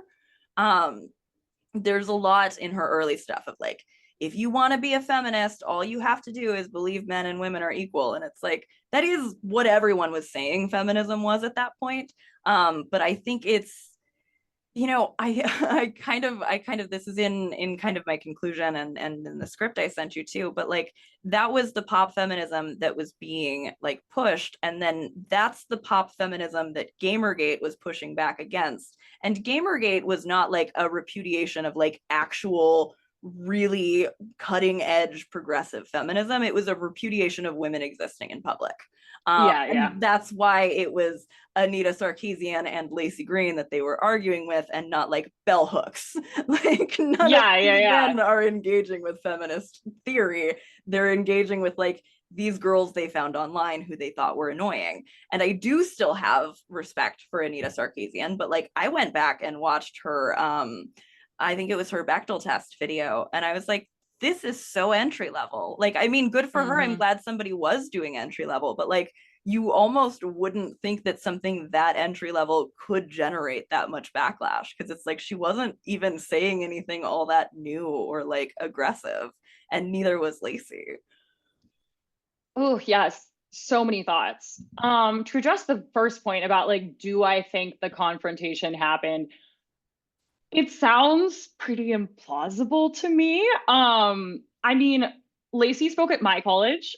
She was brought by our Sexual Health Peer Resource Center, and I'm sure there were many people in the group who were way more radical than Laci, but no one confronted her people really were like excited, like I think that was an understanding that like a lot of public figures are not as radical as organizers, and like I think people saw her as an authority, and like I also think people tend to be way more collaborative and reasonable in real life than online, and I think that some of that is to like misunderstanding people's tone online, and then also there is there's a strain of, and I do believe that like organizing can happen online. I don't buy the whole like it only has to happen in person, because like there is so much important work that happens online and awareness raising and organizing, especially among the disability community, young queer people, like all of that. So I'm not saying you have to be in the streets and that's the only form of organizing. That being said, I think a lot of people online, some of those folks aren't really rooted in community, right? And it is kind of like that, this is what I believe, and I'm really dogmatic about it, but it's not like collaborating and cooperating. And like the thing about like actually organizing is like trying to improve like material conditions for women or for the other people. There's people in those spaces who are annoying and hard to deal with, and people who have different views than you, and like working together like is hard, and that's like a skill you learn. And so I think that I have not found that in organizing spaces in person, it is, I've never seen someone come up and say something like, I'm going to kick your cis ass. If Am I going to say that that's impossible that that happened? No. But I do think that it is likely that if it did happen, there's a little bit of an overstating of harm, right? Like, okay, some people challenged you on your beliefs. And I find it hard to believe that anyone threatened violence. But if they did, maybe it was because she was being really rude, right? And they got frustrated. So I think the most likely scenario here, if this did happen, is people tried to have a conversation with her and she presented it as something else. But also, that being said, even if she did have this horribly negative experience with people where they were threatening violence, that sucks and is not productive or like helpful. But also, the intense focus on deriding the left is just a total misdirection of energy if you're trying to advance feminist causes. Why are you trying to paint the movement that you were supposedly promoting as like angry and intolerant? That's just not helpful. That feeds right into the right. And I'm not saying you can't critique your own community or talk about it, but like she was not doing it in a way that was productive or building community. And again, it kind of tells me that like she did do real life organize like activism. The fact that she worked at that rape crisis center is fantastic. I'm like familiar with some of those organizations in the Bay Area. That's great work. It's also not organizing in community. It's just a separate thing, right? And it's good, but it's a separate thing.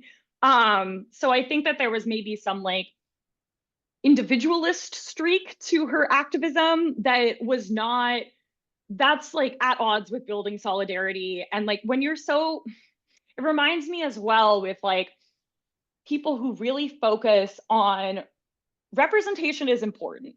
But when people focus so much on like, we have to protect this marginalized person in power at all costs, it's like, are we advancing that individual, or is advancing that individual advancing the collective, right? And like, if you get away from that collective tie-in, and it solely becomes about advancing like a woman who is harming other women, then like that's not feminism, you know? So I think like, no, like people do deride women public figures way more than they deride men, absolutely, and like we should talk about that, but that does not mean that people are beyond critique, right? So yeah, I think there were a couple other things you mentioned that I've totally spaced on. So if Oh, I there was went, something I did to no, address. it's okay. I went like on such a tangent Oh, about like the Gamergate and stuff.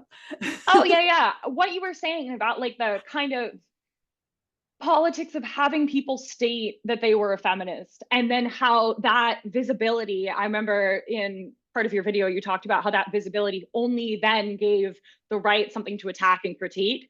Um, I see like there's such a parallel to like the trans community. There's such a parallel. Like if you look back at like, so in my organizing in high school, we were like going to like our individual school districts and asking the school board to adopt policies of like having gender inclusive bathrooms and locker rooms, and like allowing people to play on the sports team that aligned with their like gender. And we actually got that passed the year before a similar bill passed for all of California. And starting in like 2013, which is the year that passed in California, and maybe it was happening elsewhere in some other, like earlier in some other places, I'm mostly familiar with my area, there was a huge surge in visibility for trans people that felt very positive. Like, I mean, I can't speak for the trans community, but just from like my perspective being adjacent to it, you know, we had Laverne Cox on the cover of Time. I don't know what year that was. We had the TV I show was of Jazz. literally just Googling transgender tipping point so that I could tell you what year Laverne Cox Yeah, was on the cover yeah, of Time. yeah.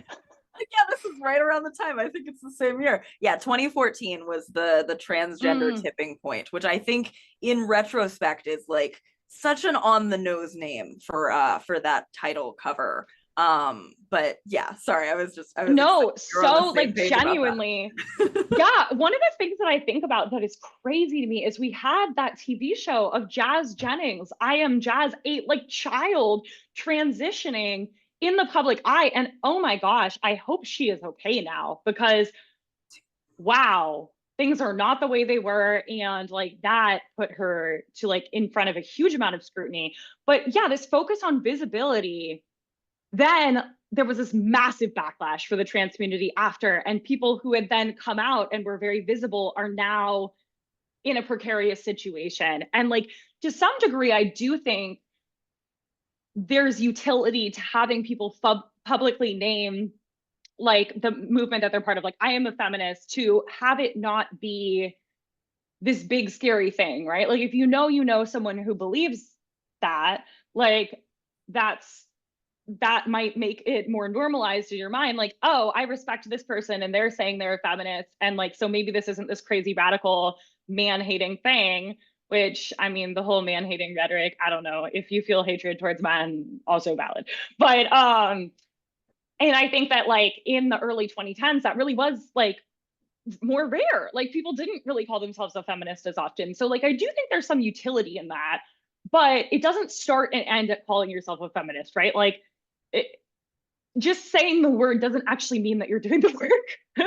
Yeah. Mm. Yeah. And I think almost to that focus that we were having on like, you know, Taylor Swift, she had like a lot of pressure put on her to like publicly identify as a feminist. And that, yeah, you know, maybe you didn't already know a feminist. Taylor Swift says she's a feminist, and then you're like, oh, I'm gonna look into what feminism is, and then maybe you're introduced to feminism, and that's great. But maybe the first person who you hear who says, and of course I'm a feminist, you know, sometimes that's gonna be like Candace Owens or Megyn Kelly.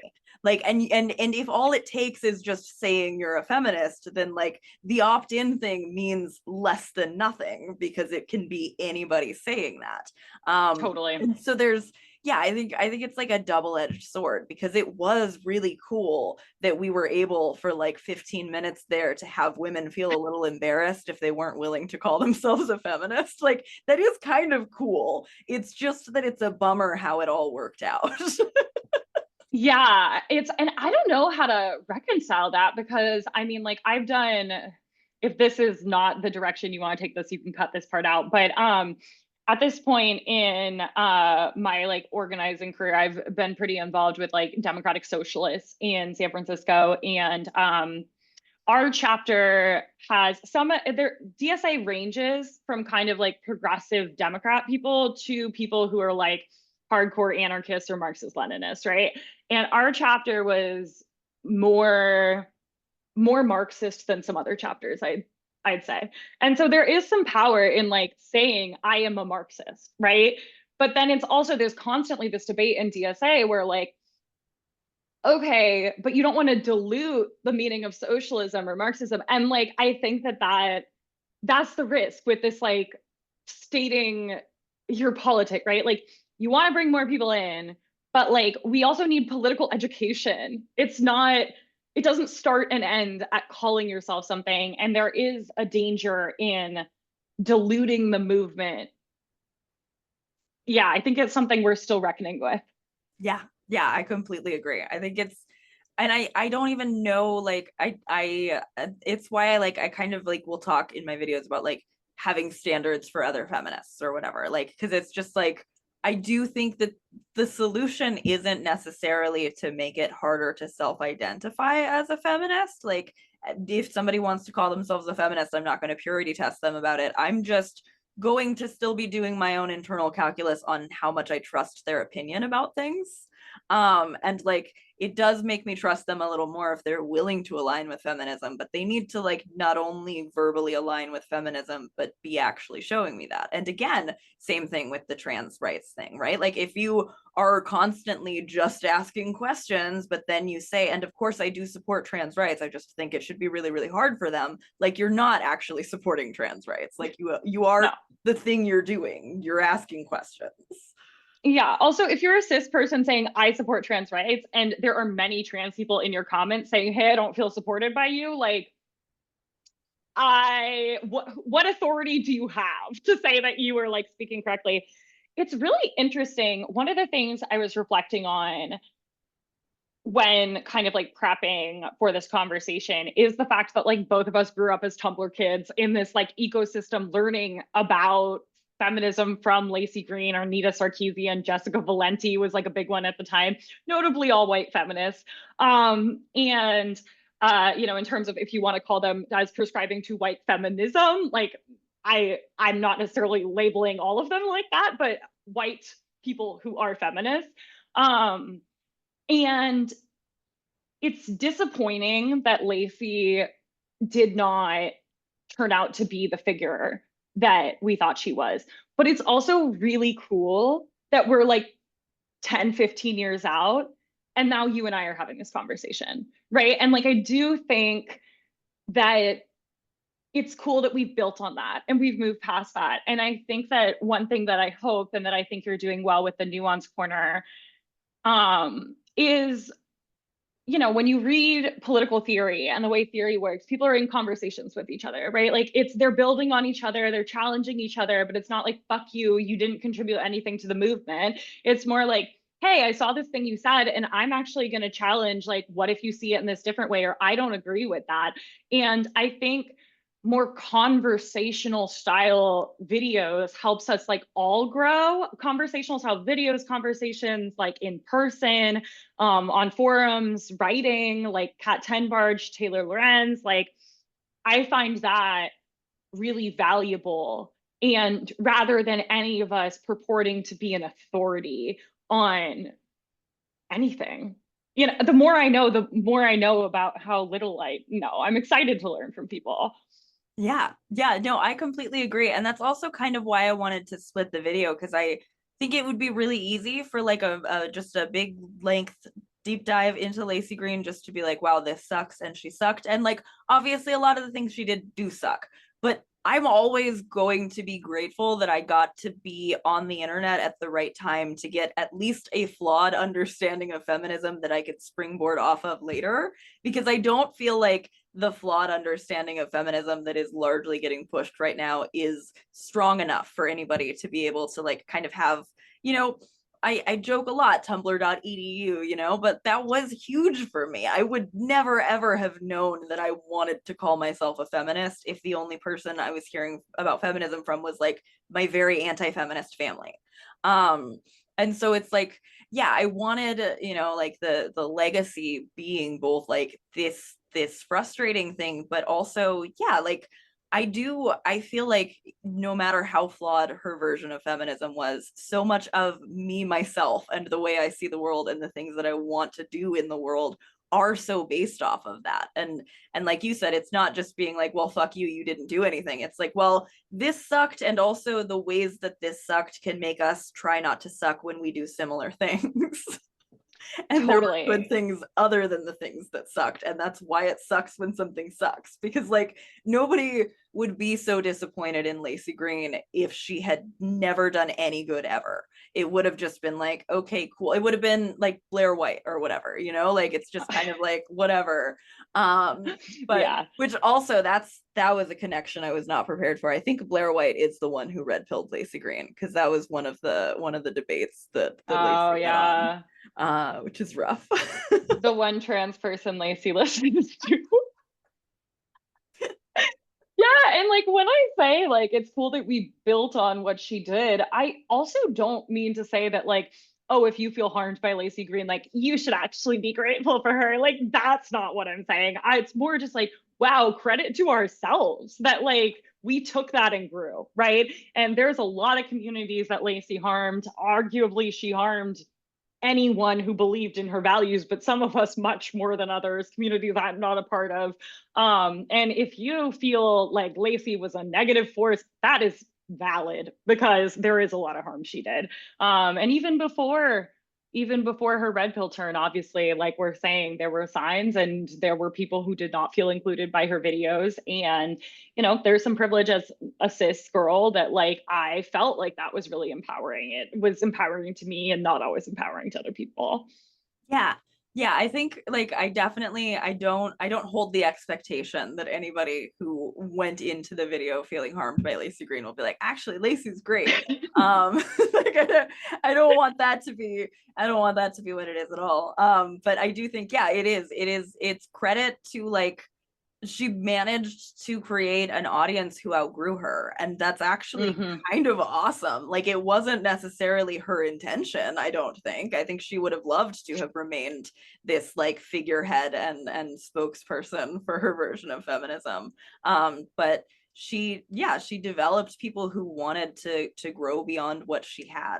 And I think I did find there were some back and forth with her and Cat Black, and I wish I could find. Mm. Apparently, Cat Black made a video parodying Laci's Red Pill video, and I can't find it anywhere. And I'm so sad. I was like all over the Internet Archive looking for it. But I found an interaction on Twitter where Kat had said like Laci has beat every feminism 101 talking point into the ground, and now this is what she's doing to remain fresh around the time of the red pill. And Laci was like, oh, I've beat everything into the ground and everything's tired. Why don't you tell that to all the teenagers who come to my channel every week? And it's like, yeah, but if you're talking to teenagers, it's like Cat wasn't wrong. like Yeah, it's like the teenagers are the ones who need the 101 because they're not old enough to have this is their, you don't come out of the womb knowing the 101, right? right. Yeah, no, that's so real. There's only so many educational videos you can do on like sex positive topics before like you kind of run out of the 101 and like wouldn't it have been great if she started having conversations more like what, Matt Bernstein's doing on his A Bit Fruity podcast, bringing in experts, like talking about the new things, like, but that would have required a level of humility that I don't think she ever showed. So Yeah. Yeah, I agree with you on that one. I do think I would feel very differently if it was like vlog style content and not if it was, she was kind of like trying it predates like I think it predates when like Hank Green started SciShow and stuff, but like it's kind of more like that than like most other channels I can think of. Which again, when you kind of put together like, oh wait, she's just kind of just saying shit. Like she just was saying what sounded right yeah, to where her. are the sources? Like, and she got a lot of things right, but like, other than, and again, one of the most powerful things about the internet is like, you don't need a traditional educational background. You don't need a degree. I think that you can be educated on something and you can do reading in your own time, and that's really cool and empowering. Um, so like, I'm not saying because she didn't have a degree in gender studies, like that is inherently the problem. But it seemed pretty clear that she did not want to spend her time engaging with theory or engaging with criticism or people challenging her at all. And at that point, it's kind of like, well, where is your authority?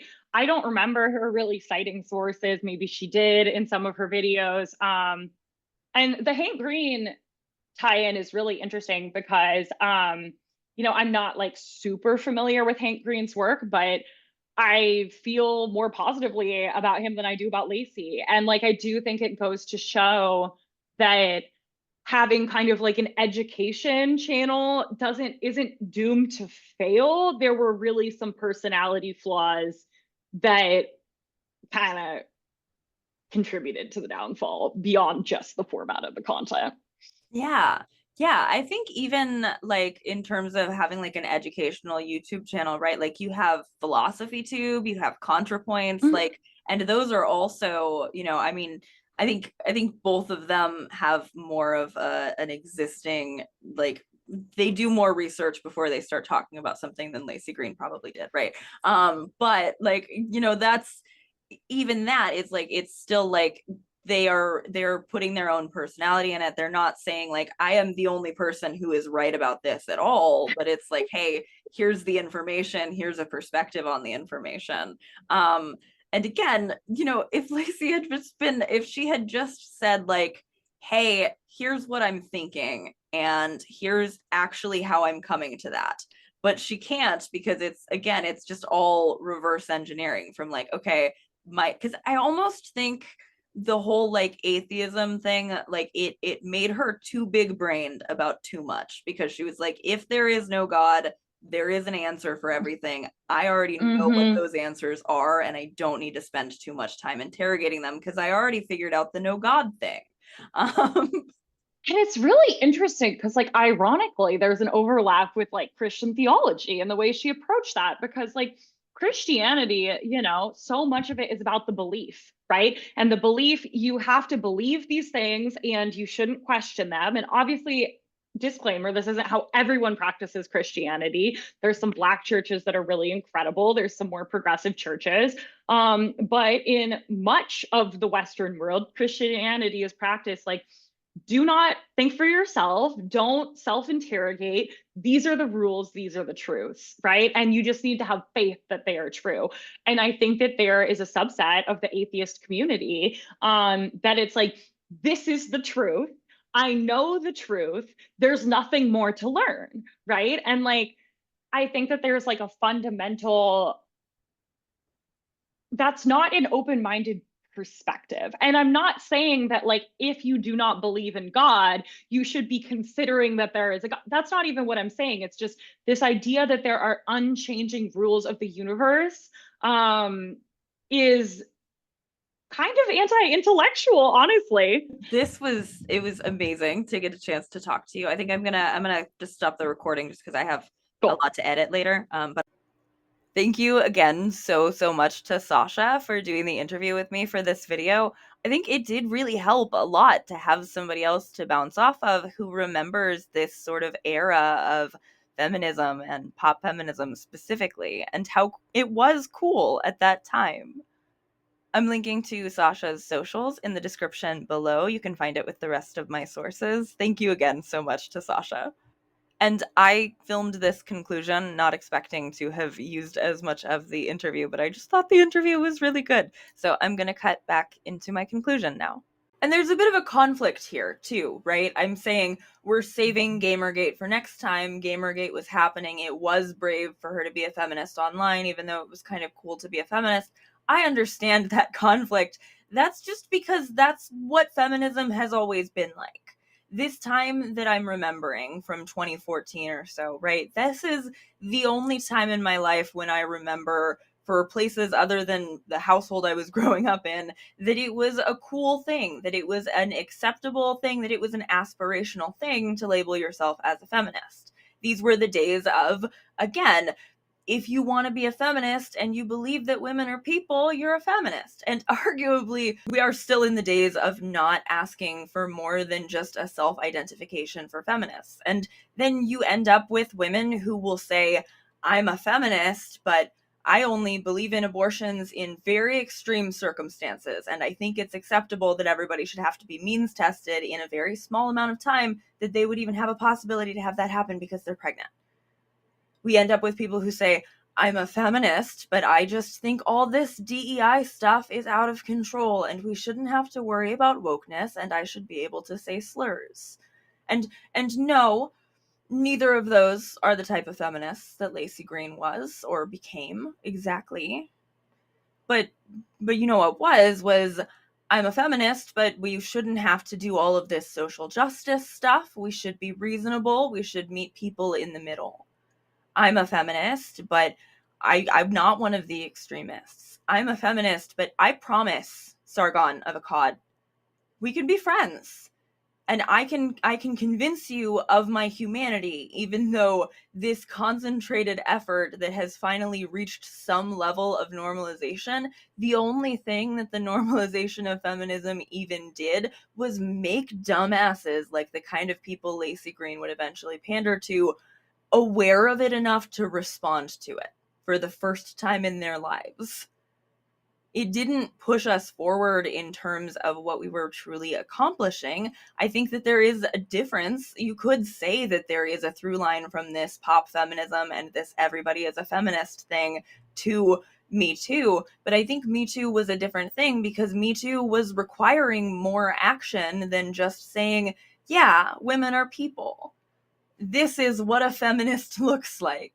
This $240 t-shirt or whatever. And it's not that this is what a feminist looks like is a bad thing. It's obviously, if it's real that the t-shirts were sweatshop made, that is a bad thing. I could only find the Daily Mail, and I'm really hesitant to super seriously call the Daily Mail a serious source on that. But it is still a rumor, and even if it's not a rumor, like it was always a virtue signal, and I don't think virtue signaling is even bad. I don't think that teaching people what virtues they might want to signal and what those mean is a bad thing. I just think that the only thing that we got out of this push was pushed back on even further. But still, it's something that is like a signal of what you are. And Me Too was a signal of something that had been done to you, something you had been through, but it was also something that you were being brave enough to come forward and say. It was a decision you were making. It was a thing that you were participating in. And you weren't really participating in anything by just being like, women are people. You know, even some of the most hardline misogynists that you know, they will agree with you on the phrasing of men and women are equal, but they have very different ideas of equal. They have different ideas of equal for men and women that are broken down in even more distinct categories than just man and woman are different types of equal. It's like man and woman have different types of equality, and also don't even ask how they feel about trans women, about women of color, about disabled women. Like, it's not actually just yes or no, because everything has too much intersectionality. And I think an intersectional understanding of feminism requires just a little bit more interrogation than should girls be able to succeed? And there was a slight bit more interrogation in Laci Green's version of feminism than just should girls be able to succeed. I did see a desire for victim justice. Again, I do want to give her credit where it is deserved, and I think that she does deserve credit for kind of stepping in and guiding that moment with the Sam Pepper thing. I do see a desire that she had for sex positivity. I just don't know how much she was engaging with actual sex positive feminism and how much she was doing, again, what she did with the other type of feminism that I observed, where she said, here's the most simple version of it.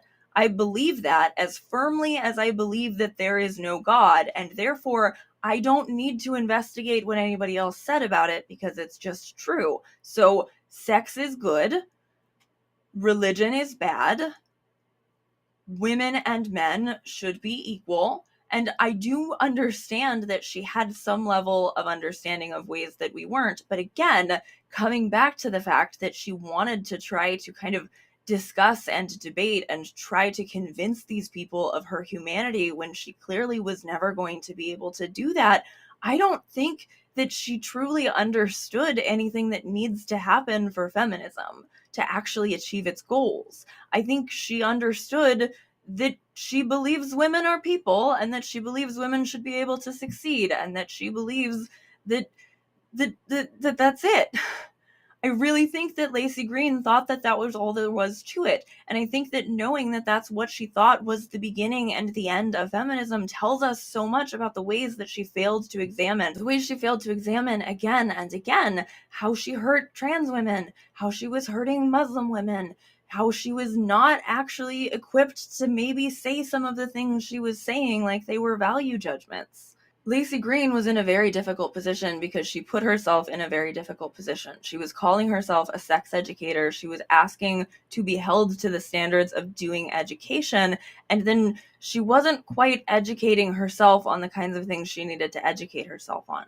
And then when it came time that she did start listening to other voices, she started listening to the wrong ones. And I'm not entirely interested in a version of this that doesn't understand that if she had a more firmly held feminist rhetoric that wouldn't have come as easily to her. I see a lot of people reference this in a way that's like, well, if the left hadn't criticized her, she simply wouldn't have abandoned them. And I don't think it's that simple. I also don't think that the way that the left criticizes our own is super useful, which is why so little of my analysis of her and what she was doing relies on old hyperlinked Tumblr posts that people compiled, right? I do think the way that we criticize our own is bad. I think the way that we eat our own is bad. I think, though, that the people we want to talk about for that are ContraPoints, Lindsay Ellis. And I really did consider maybe the through line here is that we talk about Lindsay Ellis versus Laci Green. We talk about how these were both sort of cancellations of a bunch of little things, a death by 1,000 cuts to the point where by the time somebody tried to apologize, it wasn't enough, and then they didn't really want to apologize. But the difference is, no matter how you feel about Lindsay Ellis's mask off video, what Lindsay Ellis eventually did was move to a different platform over to Nebula. Good for her, in my opinion. And continue to have the same most deeply held beliefs that she already had. And I think either Laci Green continued to have the most deeply held beliefs she had the whole time, and it was always the same, and there was just some window dressing on it when it looked like feminist friends were a better group than right-wing friends, or that Laci was just not holding on to those beliefs quite as tightly as she thought she was, or as tightly as I hoped she was, really. I guess a lot of this, I'm referring to what I think her mindset is, how I think she came to these decisions, and it is just kind of me trying to cope. I really, really relate with what that one Nuance Corner friend said about feeling a little bit of shame for somebody who introduced you to so much not really seeming to be there anymore. And I don't think that that's a helpful way for either of us to feel. I don't think that does anything. I think it's good that we're able to outgrow the things that introduce us to feminism. I think it's good that Taylor Swift is also not somebody who I would think of as a notable feminist, right? So I think the legacy of Sex Plus. I said it. I said the name of the video. I think it is really that. I think it is this messy, complicated, frustrating feeling that so many of us have when we think about it. And also, I think it's the kind of feminists that a lot of us turned into. And I think a lot of us turned into the kind of feminists that we did in a way that was a little bit informed by this. You know, for me, I think Laci Green introduced me to some of my most deeply held feminist beliefs, and also to the idea of how much it would break my heart to see somebody seem to drop those. I always expect Laci Green to come up when there's some new woman at the center of a why I left the left conversation, and she rarely does. A lot of people, when I started talking about making this video, told me that they had no idea she even had. And like, her red pill video is still up. In the mildest of defenses for her, it has parentheses no. Again, the whole next video is Laci Green still red pilled? But it's just, I don't know. This was a heartbreak for me in a way. It was and I know some freak who thinks that just because I make a video about a woman thinks I have a crush on her is going to think I'm saying something I wasn't. But I just mean like in terms of my theory. And that was when I realized that, oh, it does take more than just saying you're a feminist. There does need to be more. I'm really grateful to have been able to spend a lot of time around other feminists online. I joke and tease and nag about tumblr.edu a lot, and I have complained a bit about this pop version of feminism that was really scratching the surface, that became so popular that we didn't get much until somebody else did something with it by picking up and co-opting something that was started by a Black woman back in 2006 when Tarana Burke created Me Too. Now it's most heavily associated with Alyssa Milano. Again, another thing that just needs to be its own video. I'm so sorry. Do you prefer me to not even tease it, or do you like knowing what's coming down the pipe? But for all the shots that I will take at pop feminism, at feminism that doesn't ask much of the people who call themselves feminists, I am incredibly, incredibly grateful for the opportunity to be exposed to even flawed feminists, to especially the kind of feminists who were pointing out the flaws in the flawed feminists I was exposed to, but to feminists in general, to feminist thought, to ideas beyond, do you think women should be able to succeed? I am so grateful for that, and I am so worried about how much less present even a watered down version of that is online right now. And so, in a way, the nuance corner, me sitting here telling you at the start of all of my videos, I am a feminist and a lesbian, and I make conversational commentary videos about both of those things, despite how differently I work, in terms of how differently I feel about some of my responsibilities to be more careful before speaking broadly for groups I'm not part of. I think the Nuance Corner, the Okie Dokie YouTube channel, I think that is also part of this big, messy, complicated legacy of Laci Green and pop feminism of the 2010s. I'm extremely grateful for how many of you I have found who started or were or even just are compassionate to similar boats to me. To people who found the beginnings of their activism online, like scrolling on Tumblr in their bedroom as a lonely teenager. Social justice warriors get a terrible name, and I'm far enough on the left that I could spend all day criticizing the left if I thought that was useful, but I don't right now. Though my initial understanding of feminism was patchwork and messy and not sturdy enough to serve as the sort of worldview it does for me now, I am still extremely grateful to have gotten a chance to be exposed to it at all. If you're looking for content of the era, and Francesca Ramsey will come up more in our next installation of the deep dive, but like, I actually love her. I just think she's fantastic. I've never spoken to her or anything. I just really, really admire her. I think she's great. And I think in a lot of ways, she was doing the thing that Laci Green, even still in a lot of people who give her the benefit of the doubt, give Laci the credit for. And Francesca Ramsey was doing it up against so much more discrimination than Laci Green would ever face. And also, I mean, yeah, we are heading into a severe backlash. We are deep into a time where it's not cool anymore to call yourself a feminist, let alone like it is people come at me for it. And then it's like Beyonce stood in front of it in 2014. Like, this is not a big deal. But anyway, I do think that both Laci Green and Francesca Ramsey, especially Francesca Ramsey, and also Lindsay Ellis, all had a much more difficult time being a feminist on the internet than I have or likely ever will. Like, all of this is happening all at once, all in the same time in our little time capsule here. But the Gamergate thing didn't really touch me. I was a teenager. I was Laci Green's audience, I thought. Except there was another audience for Laci Green. The one that she would eventually sort of defect to. The one we'll talk about in part 2. The red pill guys. Sorry to do a cliffhanger when you know I have to research for like a month before I can do part 2.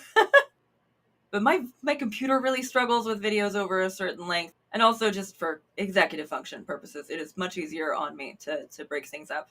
Please make sure that you subscribe if you're interested in catching part 2. I'll also be streaming. As I said, I don't really schedule those because I just never know when I'm going to feel up to it. But I will be streaming while I research for part 2. I'm hoping to have part 2 out by this summer. April, maybe? Maybe? Thank you so much for watching. And thank you again to Bellessa for sponsoring this video and partnering with me for the giveaway. Make sure you sign up at the link below in my description for our giveaway, where we are literally sending out free vibrators or gift cards for vibrators to everyone who signs up. Everybody. Everybody who signs up gets a free vibrator or a gift card towards a vibrator. I am so excited to work with Bellessa. I'm so grateful to them for sponsoring this video. I'm so grateful to all of you, and I'm also so grateful to my lovely Patreon subscribers, a few of whose names you can see on the screen right now. Patreon is a fantastic way to help support me financially. You get a couple extra videos from me a month. You got a completely different version of like the first hour and a half of this a couple of months ago over there on Patreon. So if you're interested in seeing an alternate take, that is there. Thank you so much to my Patreon subscribers. Thank you to everybody who watches my videos, hangs out all the way through to the end. Thank you to everybody who has been so interested in and excited about having this feminist corner of the internet. It means so much to me. I love you. I'll talk to you again soon.